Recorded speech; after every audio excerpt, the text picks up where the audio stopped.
Сегодняшняя тема будет интересна всем, кто ценит не только красоту на своем участке, но и собственное время и силы по уходу за садом.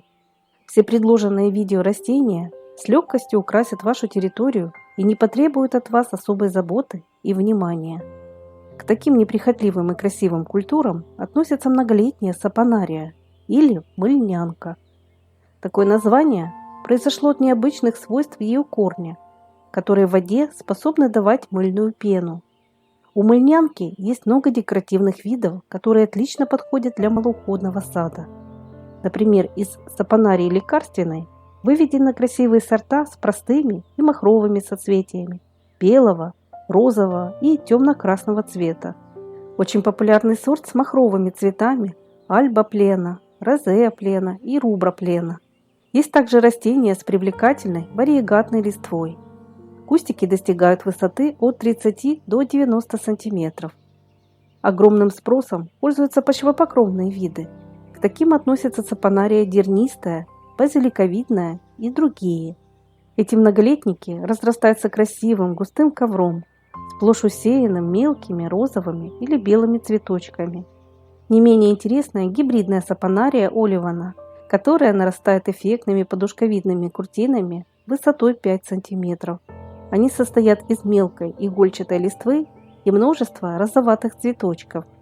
Цветет сапонария очень обильно и долго, примерно с мая-июня по август-сентябрь, в зависимости от вида и сорта. Цветение не только эффектное, но и сопровождается приятным ароматом, особенно в вечернее время. Мыльнянка полюбила садоводам за свою красоту и неприхотливость. Ей вполне подойдут малоплодородные, известковые и даже каменистые почвы. Для обильного цветения кустики лучше высаживать на солнце или в легкой полутени. При посадке в плотный грунт добавляют песок, мелкие камни, а для раскисления гашеную известь. Поливает сапонарию очень умеренно, так как она не любит переизбыток влаги в зоне корней. Ее также не потребуется часто кормить, а азот-содержащие удобрения и вовсе ей противопоказаны. Мыльнянка хорошо развивается, эффектно и долго цветет и способна расти на одном месте около 8 лет. Очень засухоустойчивая, морозостойкая и не требует укрытия на зиму.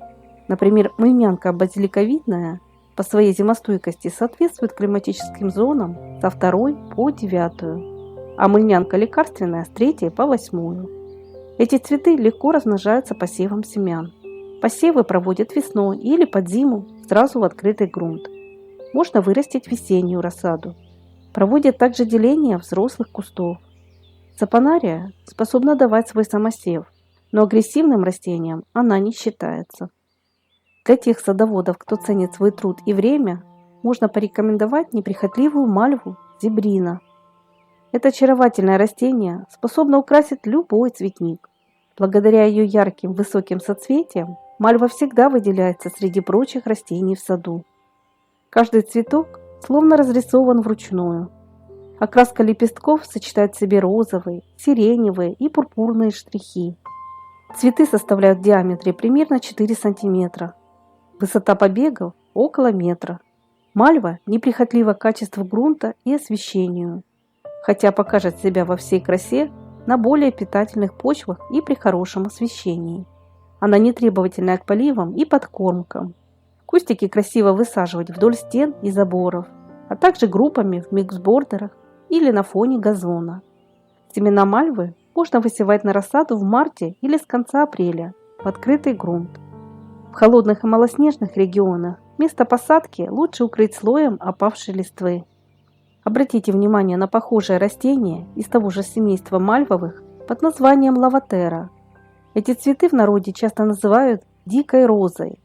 Лаватера пользуется невероятной популярностью среди садоводов. И понятно почему.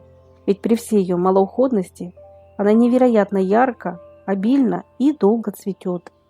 Высота стеблей от 50 см до 1,5 метра. Крупные цветы достигают диаметра 10-12 см. Они могут быть белой, розовой, пурпурной или малиновой окраски. Зацветает лаватера в начале лета и продолжает радовать своими яркими соцветиями до второй половины осени. Цветы красиво выглядят в саду на фоне крупной, ярко-зеленой, слегка пушеной листвы. Они также подходят для срезки в букеты. В вазе соцветия могут простоять около недели. Многие гибридные сорта лаватеры поражают своей красотой. Ее лепестки, будто из дорогого шелка, красиво переливаются в лучах солнца. Это растение непритязательное к уходу, засухоустойчивое, выдерживает порывы ветра и в особой постоянной заботе не нуждается. К таким же ярким цветам для ленивых и занятых садоводов можно отнести лихнис корончатый. Этот травянистый многолетник способен расти как на солнце, так и в тенистых местах. Цветы лихниса не крупные, всего до 3-4 см в диаметре, но не заметить их в цветнике очень сложно. Они четко выделяются на фоне тонких серебристых стеблей и листвы. Лихнис неприхотливый и засухоустойчивый. Отлично подойдет для солнечных цветников. К тому же он обладает высокой зимостойкостью и пригоден для выращивания с 3 по 8 климатические зоны. Украсить свои цветники можно с помощью красочных цветов эхинацеи. Наверное, нет таких садоводов, которые не знают об этом красивом, малоуходном и полезном многолетнике. Эхинацея эффектно смотрится как сама по себе, так и в компании с другими цветами. Очень красивые ее кустики, посаженные группами. Крупные яркие цветы эхинацеи всегда привлекают к себе взгляд, а также разных полезных насекомых-опылителей и бабочек. В эту компанию самых неприхотливых и стойких растений стоит добавить декоративный тысячелистник. С выращиванием этого многолетника, наверное, справится даже ребенок. Как и эхинацея, тысячелистник обладает большим спектром лечебных свойств, которые применяют в народной и официальной медицине.